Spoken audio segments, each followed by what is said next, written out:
Hello friends, my name is Aryan Bhardwaj. आज हम बात करेंगे ऑस्ट्रेलिया विजिटर वीज़ा के बारे में। क्या फंड्स रिक्वायरमेंट्स होती है, कितना बैलेंस होना चाहिए, या लो बैलेंस के कारण रिफ्यूज़ल आती है या नहीं आती है। आज हम उन सब के बारे में बात करेंगे। तो सबसे पहले हम बात करते हैं हमारी बैंक स्टेटमेंट। बैंक स्टेटमेंट का जो रोल होता है हमारी फाइल में, वो होता है हमारे ट्रैवल प्लान के ऊपर।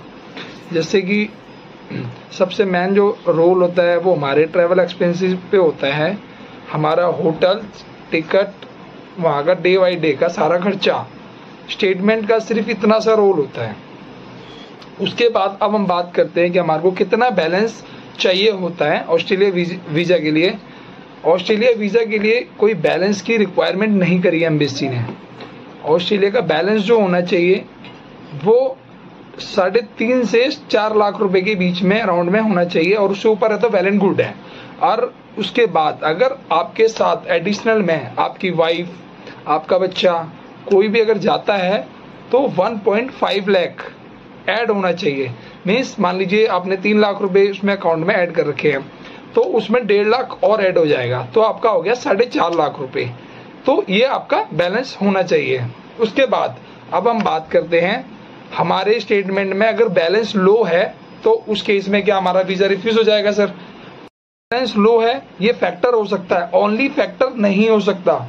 बैलेंस वीजा देना या ना देना एम्बेसी के काउंसलर के हाथ में होता है, बट बैलेंस से हमारा वीजा कोई फैक्टर नहीं होता है। देखो, हमारे को सबसे बड़ा हमारी ट्रैवल प्लान पे हमारे होम कनेक्शन कैसे हैं, हमारे फंड्स क्या हैं, सारा वीजा इस पे डिपेंड होता है।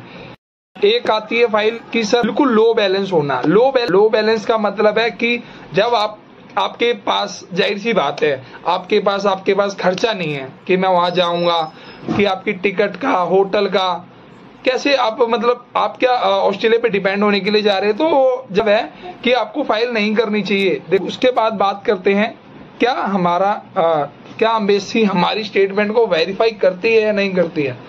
एम्बेसी को अथॉरिटी होती है कि वो हमारे बैंक में कॉल करके वो वेरीफाई करे कि इनके अकाउंट में इतना बैलेंस है या नहीं है, बट वो करती नहीं है। आई होप ये वीडियो आपको काफ़ी हेल्पफुल और इंफॉर्मेटिव लगी होगी। यदि आपके फिर भी कोई डाउट्स रहते हैं तो आप हमें कमेंट बॉक्स में